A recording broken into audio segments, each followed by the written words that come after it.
It was 480 BCE in the Greek city of Thermopylae. The wind screamed through the narrow cliffs of Thermopylae like a warning from the gods. Sharp as a blade, it cut across the bronze of the Spartans' armor and stirred the red cloaks that billowed like banners of defiance. The pass was desolate and silent, but not empty. Beneath the rocks, something old stirred. King Leonidas stood apart from his men at the edge of the bluff, gazing toward the distant shimmer of the Persian fires. Tens of thousands of them, maybe hundreds. Enough to drown Greece. He knew that this stand was never about victory. It was about time, sacrifice, and memory. But still, the silence in the back of his mind whispered a question he refused to speak aloud. Was honor enough to stop the dark? Behind him, a figure emerged from the rocky trail. An old cloaked woman, face obscured, walking without fear past the Spartan guards who seemed frozen in time. She moved like smoke, unhindered by the stones or the blades around her. Leonidas turned, one hand on the hilt of his sword. "I did not summon you," he said. The woman lowered her hood. Her eyes glowed like dying embers. "But you came seeking something beyond steel," she said. "And I came to remind you of the cost." Earlier that week, in the temple at Delphi, Leonidas had entered alone to consult the oracle. Not for guidance, he knew his path, but for confirmation of an old tale. A tale told to him in childhood when Sparta's shadows grew long. The tale of the syntagma, the blood pact. The oracle had not spoken in riddles that day. She had screamed, "If you take the oath, the price is not yours alone.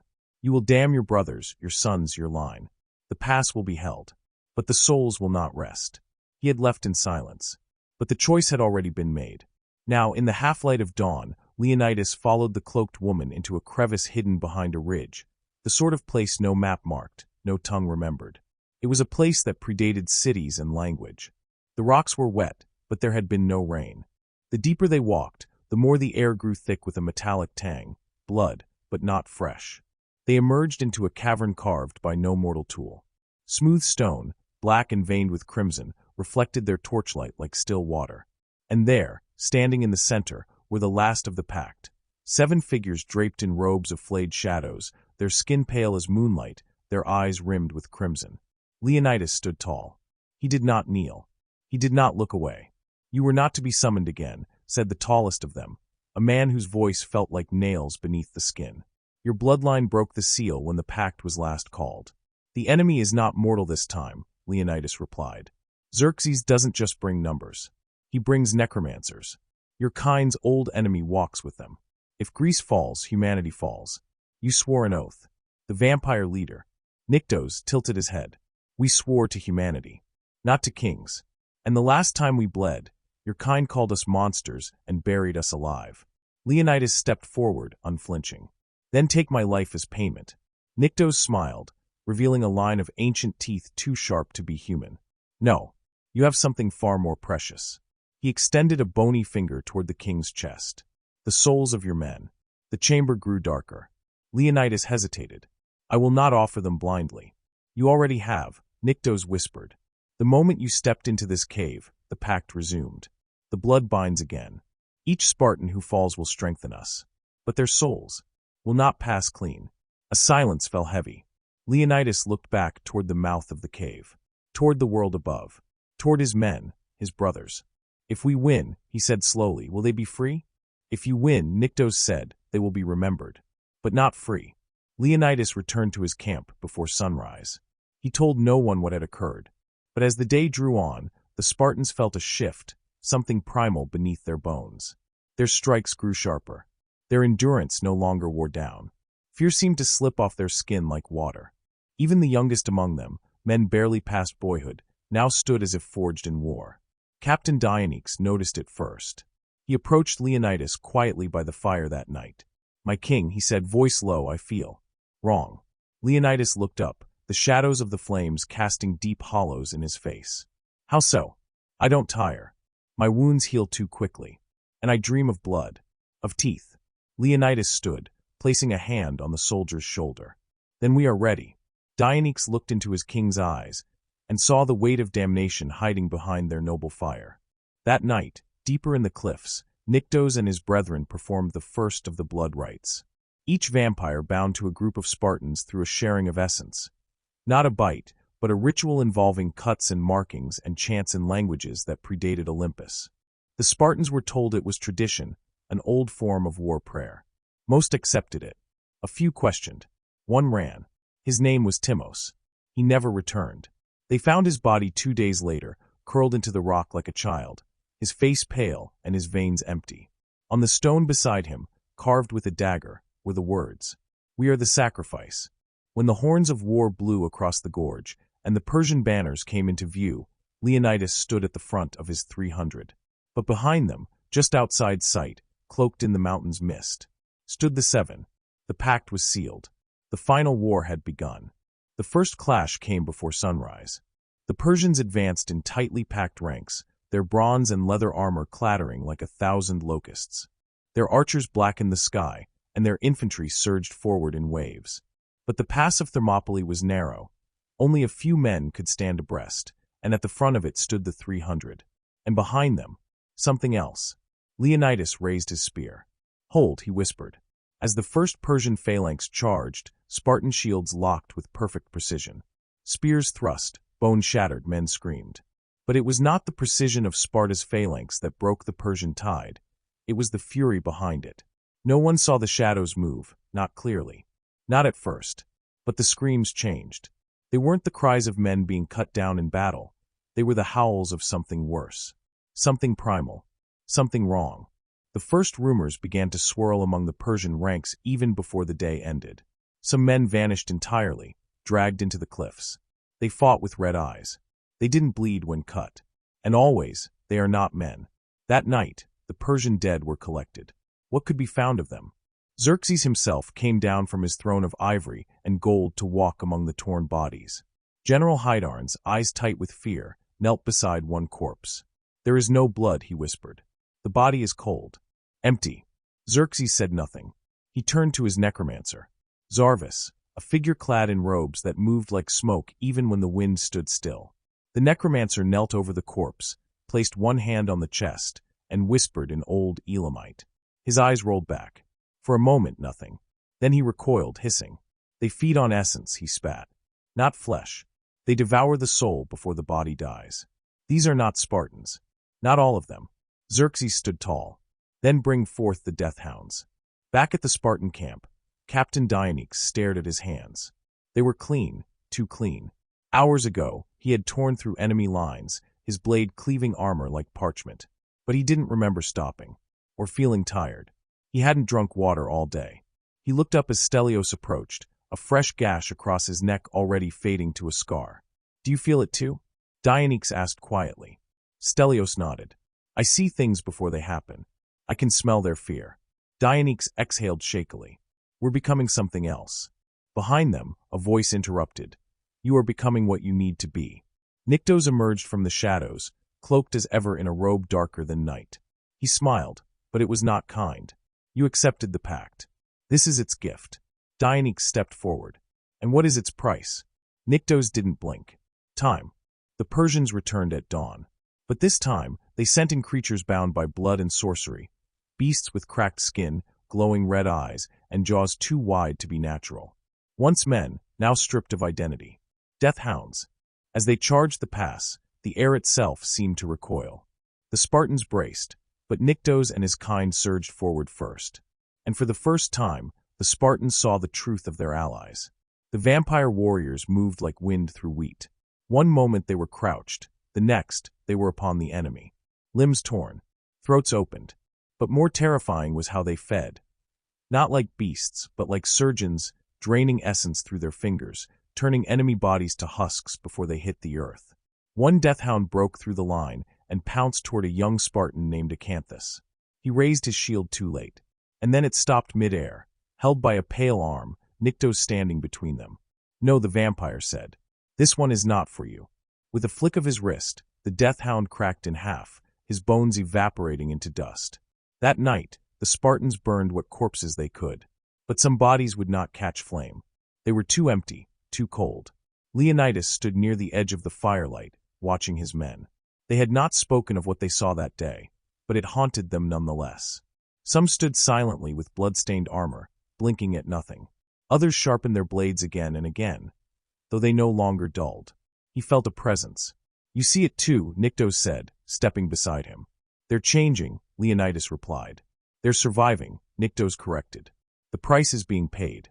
You should be proud. Leonidas turned. You told me they would fight with strength. You didn't tell me they'd lose themselves. Nyctos's face was unreadable. You didn't ask. The change became more obvious by the third day. Acanthus, once the youngest and most spirited, now moved without blinking. He fought beside Dionysus and Stelios as if tethered by thought. When he slept, he no longer dreamed. When he woke, his eyes glowed faintly in the dark. During the third skirmish, he tore through 5 enemy soldiers before realizing his spear had shattered. He'd continued with his bare hands. Stelios pulled him aside, gripping his shoulder. You have to stop. Acanthus blinked slowly. They're nothing. They fall like straw. Why should I stop? Stelios swallowed. Because you're scaring the men. Acanthus's face twisted, not in anger but confusion. They're just men. On the Persian side, panic spread like fire in dry grass. Hydarnes pleaded with Xerxes. We must go around them. There's a path. Ephialtes, the local trader, has shown it. Xerxes remained still. I want the vampire. Zarvis nodded. We will draw him out. That night, the necromancers gathered a dozen of their own soldiers, wounded but not dead. They impaled them on obsidian stakes and began the binding rite. By morning, 12 pale figures rose from the ritual pit. Necrotic hybrids stitched from flesh and ash, infused with the hatred of the fallen. Zarvis called them soul eaters. Send them into the dark, Xerxes commanded. Let the monsters devour each other. In the depths of the pass, where the cliffs choked out all light, the soul eaters met the vampires. The clash was unlike anything the world had seen. Magic older than the gods split the stones. Shadows danced with flame. And amidst it all, Nyctos faced Zarvis's personal construct. They fought not with blades, but with memory and hunger. Spartan scouts watching from the ridge felt the mountain cry out, an echo that rattled in their bones. When it was over, Nyctos emerged alone, burned, barely standing. Behind him, 6 of the 7 vampire warriors lay still. Leonidas met his eyes and understood the truth. The balance was tipping. Back in the Spartan camp, Dionysus confronted Leonidas. You must tell them, he said. They need to know what's happening. Leonidas looked at his old friend. Would it stop them? Dionysus was silent. They came here to die, Leonidas continued. Now perhaps they'll live long enough to matter. But in the shadows beyond the campfire, Acanthus stood alone, staring at the blade in his hands. It wasn't his anymore. It pulsed faintly like a vein under flesh. And somewhere, deep in the mountains, something else had awakened. Watching, waiting, because the blood had been spilled. And the Pact was still hungry. The sky above Thermopylae had darkened, though no clouds moved. It wasn't weather. It was something older, heavier, as if the mountain itself had begun to mourn. The third night brought silence, not of peace but of anticipation, the kind of hush that falls before a predator lunges. Even the fire crackled softly, as though wary of what it might wake. Leonidas knelt before the bodies of the fallen. 6 vampire warriors lay motionless on slabs of stone. Their skin had turned dull, gray as ash, and their bodies looked more like statues than corpses. Only Nyctos remained standing, though his robes were torn and scorched. Half his face had been seared away in his battle with the Soul Eaters, revealing bone laced with black veins. He didn't groan. He didn't flinch. He simply said, "The Pact is unraveling." Leonidas stood. "I thought your kind couldn't die." "They don't die," Nyctos murmured. "They are consumed. The necromancers aren't just raising the dead. They're pulling at the thread that binds blood and soul. The Pact is older than men, but it can be broken." Leonidas tightened his grip on his sword. "Then we hold." Nyctos raised hollow eyes to the king. "You don't understand. They are unraveling your men, piece by piece." That morning, Stelios awoke screaming. His tent had been torn apart from the inside. 2 sentries were missing, only their armor left behind, blackened, brittle, and steaming as though it had been drained of heat. Dionysus rushed in, sword drawn, only to find Stelios kneeling in the corner, clutching his face. "They were inside my dreams," he whispered. Whispers, pulling at me, telling me to open the gate. Leonidas entered, followed by Nyctos, who stepped slowly, his movements jerky. His strength was waning. "Is he turning?" Dionysus asked. Nyctos examined Stelios, then shook his head. "No. Worse. The necromancers are infecting the Pact's bond. They're using the souls we've taken as conduits. The longer we fight, the more they twist. Stelios looked up, eyes bloodshot. I saw Acanthus. In my dreams. But he wasn't himself. Leonidas turned grim. Find him. They found Acanthus standing alone in the gorgeous shadow, barefoot and shirtless, arms covered in ritual markings he had carved into his own skin. He didn't react when the soldiers surrounded him. His eyes were distant. Empty. Leonidas approached him cautiously. Acanthus, can you hear me? The young Spartan blinked slowly, then whispered, We've already lost. Nyctos arrived moments later. His eyes widened as he saw the markings. He stepped forward and grabbed Acanthus by the jaw, tilting his head. This is necromantic symbology, Nyctos said. He's been used as a vessel. For what? Dionysus asked. For reversal. Nyctos stood and addressed Leonidas. They're using him to mirror the Pact. They're corrupting it, turning the souls we've claimed into weapons against us. Your own warriors may soon rise not as revenants, but as enemies. Leonidas looked to his men. And if I break the Pact now? Nyctos shook his head. Then all that was bought with blood is lost. And your men, they will simply die. That night, the Persians attacked again. But this time, they sent no humans. Instead, legions of the dead shuffled into the pass. Hollow-eyed warriors stitched together with metal and bone, many still wearing the faces of once proud Greeks. Necromantic fire lit the cliffs. And behind them, high on a ridge, stood Zarvas, chanting in a voice that cracked stone. Nyctos stood beside Leonidas, swaying. This is their final gambit. If they consume enough of the souls we've bonded, the Pact breaks completely. We lose everything. Leonidas nodded. Then we push back. Hard. But Nyctos placed a hand on his shoulder. Not just with blades. You must descend. Leonidas turned to him sharply. Descend. Nyctos pointed toward a chasm near the rear of the pass. One no soldier had ever dared enter. There lies the Crucible, where the original Pact was forged. If you go there, you can speak to the Flame Eater. He was the first of our kind. He guards the ember of the bond. Only he can cleanse the corruption. Dionysus protested. We'll be exposed if the king leaves. Leonidas interrupted. He's not asking. He's commanding. The descent into the Crucible was like walking into the mouth of a dead god. Leonidas, flanked by two of his strongest warriors and Nyctos himself, passed through winding tunnels that pulsed with ancient heat. The walls breathed. At times the stone bled. As they reached the lowest chamber, they beheld a throne of obsidian carved from the mountain's heart. Upon it sat a being not quite living, not quite dead. His flesh glowed from within, like coal left too long in the fire. The Flame Eater opened his eyes, revealing irises like spinning suns.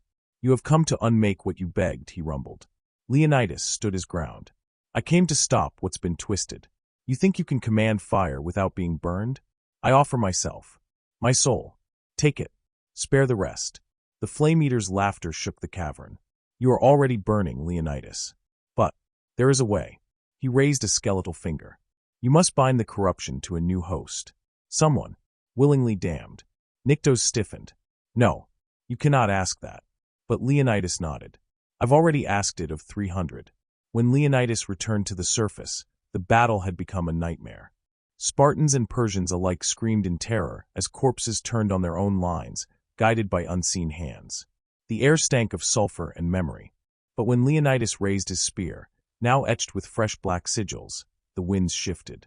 He charged with Nyctos beside him, their auras crackling with the power of the Crucible. Each enemy they struck burst into ash. Each fallen Spartan they touched was released from torment, their essence unbound before it could be corrupted.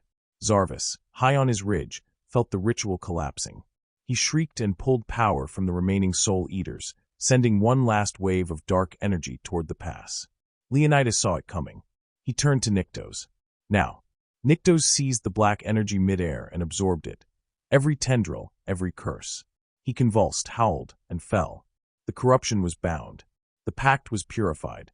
But Nyctos was gone. When the dust settled, silence returned to the hot gates. But the price had been paid. Leonidas walked among the wounded.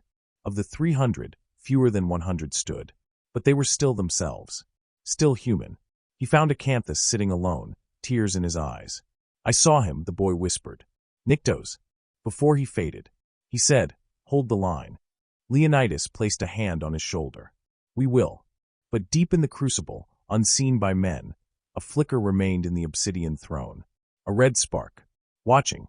Waiting. The sun was gone now, not set but absent. Thermopylae lay beneath an unnatural gloom that neither moved nor lifted, like a veil hung between worlds. The fires of the Persian camp no longer flickered. They pulsed. Red. Steady. Measured. As though mimicking a heartbeat from something buried deep and ancient.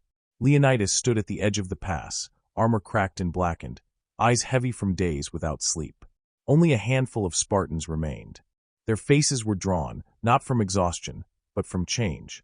What began as a fight against overwhelming odds had become a war between natural and unnatural, between flame and shadow. The pact held, but just barely. Behind Leonidas, Captain Dionysus approached, dragging something behind him. A man, filthy, cloaked, and trembling. His hands were bound with rope, and he would not meet the king's eyes. Leonidas looked down. Ephialtes. The traitor shivered at the name. Ephialtes had been a whisper until now.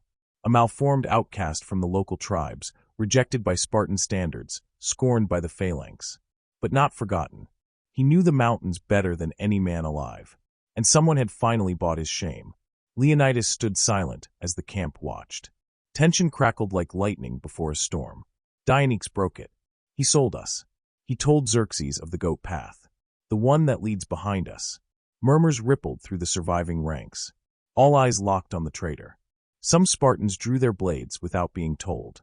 Others hissed through clenched teeth, calling for death. Leonidas raised a hand. Let him speak. Ephialtes didn't lift his head. I didn't mean to. I didn't know what they were. Leonidas stepped forward, voice like granite. You didn't know they were necromancers? That they were raising the dead to devour the living? That they would turn this pass into a tomb of damned souls? Ephialtes began to cry. They said they'd fix me. That I could be strong. That I'd stand with the army. Be seen. Leonidas stared down at him, then turned to Dionysus. Leave him. Watch him. If he so much as blinks at the wrong shadow, kill him. Ephialtes curled into the earth. That night, the wind shifted. It no longer whistled through the stones. It moaned, low and guttural, like breath over a dying fire. And with it came light. Not from the stars, but from the mountain path above, the one Ephialtes had revealed. Torches. Xerxes' immortals. The end had begun. Dionysus stood beside Leonidas on the ridge. The two men watched the glimmering line of Persians slowly winding down the goat path, preparing to encircle what remained of the Spartan defense. Dionysus spat. We can't hold both fronts. No, Leonidas replied. But we don't need to. We hold the story. He turned to the survivors. Men who had marched with him, bled with him, and now faced damnation with him. You will die here, he said. That was always the promise. But now you will die for more. For the seal. For the line between light and shadow. Between what is human and what should have stayed buried. No man looked away. Deep beneath the ridge, Ephialtes wept alone. The others had left him tied. But he no longer struggled. He listened to the wind, to the pulse of torches above, and to the voice that now lived in his skull. They despise you. It coiled around his thoughts like a serpent. You gave them a way out, and they chained you like a dog. He shook his head violently. No. I made a mistake. You made a promise, the voice hissed. And then, something entered him. He arched backward, eyes wide, mouth open in silent agony. When he collapsed, the ropes were gone, burned to ash. His body shook and stood. His face was still his. But behind his eyes burned something that did not belong. At the front lines, the first sounds of the rear assault began. The Spartans split their forces, half to defend the pass, half to face the flanking immortals. It was suicide, but every second mattered. Every moment of resistance pushed the pact closer to completion. Nycto's sacrifice had held the corruption, but the ritual would not seal unless the line was held until dawn. Leonidas moved like fire. Each step a judgment, each strike a reckoning. He no longer fought to win. He fought to bind. Behind him, Stelios and Acanthus fought side by side. One a seasoned veteran, the other a boy now too old for peace. They moved like wolves. Their movements inhuman, but not yet monstrous. That thin line still held. Until Ephialtes returned. He emerged from the shadows, face blank, eyes glowing faintly gold. Leonidas saw him and froze. The man should have been dead. He'd left him tied. Ephialtes, he called. What have you done? The traitor didn't answer. His voice, when it came, wasn't his. It was Zarvas. The pact cannot be broken, but it can be reversed. From Ephialtes' chest emerged a symbol, glowing, spinning like a wheel of fire. The flame eater took the corruption, Zarvas continued. But you left behind the spark. And we've found our kindling. Ephialtes raised his arms, and the dead rose. All around them, fallen Spartans, those killed days ago, those burned, began to twitch. And then stand. But these were not the vampire-bonded revenants. These were twisted, eyes black, veins glowing with Persian sigils. Dionysus saw Stelios stagger. We're being flanked. Fall back. No, Leonidas barked. We hold. He pointed at Ephialtes. He's the key. If we stop him, we stop the ritual. Acanthus rushed forward, blades out, but Ephialtes turned and unleashed a shockwave of burning air that blasted the youth backward. Leonidas advanced. He was tired, broken, near death. But he was Sparta, and Sparta did not kneel. The duel was brief, brutal. Ephialtes fought with speed and power not his own. Fire twisted around his limbs. But Leonidas had something older than magic, resolve. Their blades clashed. Ephialtes hissed, I was nothing to you. Leonidas replied, you were a man. Until you forgot what that meant. With a final cry, he drove his spear through the burning symbol on Ephialtes' chest. Light exploded. And then, silence. When the light faded, the undead crumbled. The pact surged, stabilizing. The corruption shattered like glass. But Leonidas fell. Dionysus caught him, knees sinking into the blood-soaked soil. The king smiled faintly. Did we? Hold. You did, Dionysus whispered. Leonidas' eyes drifted upward, toward the sky just beginning to lighten, toward the rising sun. His final words. Then let the world remember. Beneath Thermopylae, in the Crucible, the flame eater stirred. The spark that had danced above his throne vanished, and in its place an ember of gold, pure, strong, sealed in sacrifice. The pact was whole once more, but only until the next shadow dares to rise. Dawn broke like a whisper. There were no horns, no victory cries, only the sound of the wind brushing against blood-soaked stone and the low hum of silence that follows when too many voices have been stilled. The sun crept over the ridge of Thermopylae, painting the pass in shades of gold and crimson. But no Spartans cheered its arrival. For most, there was no one left to see it. The bodies lay in rows, broken and burned, some still clutching spears and shields. The mountain path was quiet. Xerxes' immortals, once so confident in their divine protection, were scattered. Those who survived had fled in terror when Ephialtes fell and the corruption reversed. The necromantic flame had died. But so had the king. Leonidas' body lay where he had fallen, at the center of a scorched ring of stone, his spear embedded in the charred remains of Ephialtes. His face was calm, resolute, eyes closed as if in sleep. Captain Dionysus stood watch over him, armor cracked, shield broken in two. Around him were fewer than 40 survivors, some limping, others too injured to stand. All silent. The battle was over. But something ancient remained unfinished. In the depths of the Crucible, the flame eater stirred.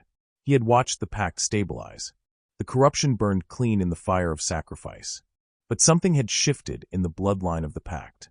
Leonidas had not offered a soul. He had offered a will. That was a new thing. That was dangerous.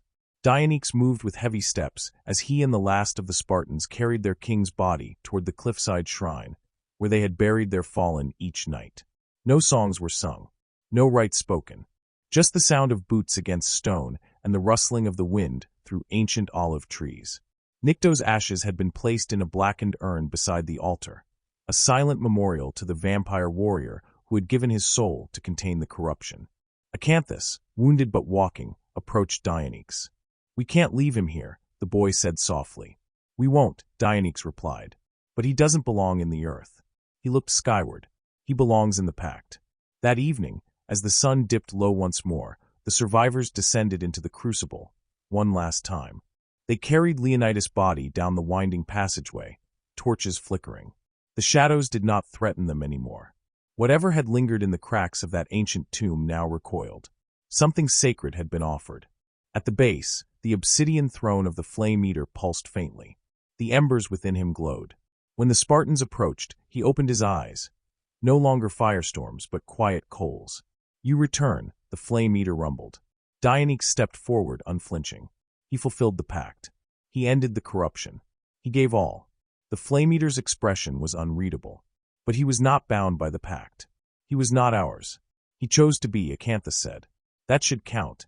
The ancient being leaned forward slowly, his burning hand extending over Leonidas' body. The flame touched his chest, and the ground trembled. The crucible responded. Ancient inscriptions lit up across the walls. The entire chamber bloomed with red-gold light. The throne flared, and in that moment, the pact changed. The Flame Eater looked at Dionysus. For the first time, a mortal leads. Leonidas did not rise. He did not walk again. But his soul did not pass into Hades. It burned, bright, defiant, eternal. The Flame Eater stood, something he had not done in millennia, and bent one knee, to the keeper of the last oath. His body dissolved into flame and spiraled around the obsidian throne. The ember that had flickered there since time immemorial extinguished, replaced by a new light. A warrior's light. Leonidas had become more than a king. He had become the living seal of the blood pact. Above ground, the survivors emerged from the crucible changed. The bond was different now. Before, the pact had offered strength in exchange for soul. Now it offered choice. Those who remained would no longer be bound by ancient thirsts or hidden curses. The blood gave them power, but they chose what to do with it. And one choice was clear. Let no one forget what happened at Thermopylae. Back at the Persian war camp, silence had replaced ambition. The necromancers were gone, burned from within when Ephialtes' ritual collapsed. Zarvas' remains had turned to black glass. The Soul Eaters had crumbled like statues. Xerxes watched from his obsidian throne, veiled, impassive, unmoving. A single Spartan scout rode through the enemy lines, unopposed. He bore no flag, only a scroll. He stopped before the emperor and spoke 2 words. The line held, then turned and rode away. The years passed. The battle became legend. The legend became myth. Historians would write of Leonidas 300, of courage and defiance. But the truth, the whole truth, was buried, protected, hidden by those who understood what had truly been sealed that day. But sometimes, in quiet corners of the world, old symbols would appear, carved into stone, whispered in dreams. Symbols of fire wrapped in laurel, of spears crossed with fangs. And sometimes, when the darkness in the world grew too bold, strange warriors would arrive at the edge of battle, cloaked in red, eyes glowing faintly gold, bound not by hunger, but by oath. The new blood pact, led by the descendants of Thermopylae. Their creed whispered in ancient tongues and etched into steel. We are the last line. The line does not break. Somewhere far from Greece, in a ruined temple swallowed by jungle, a band of grave robbers pried open an ancient tomb. Inside, beneath dust and centuries, they found a spear. Untarnished, still warm. Carved into the stone behind it, a name. Leonidas. And beneath that in another script older still. Let none pass who do not bleed with honor. The last oath remained. Burning. Waiting.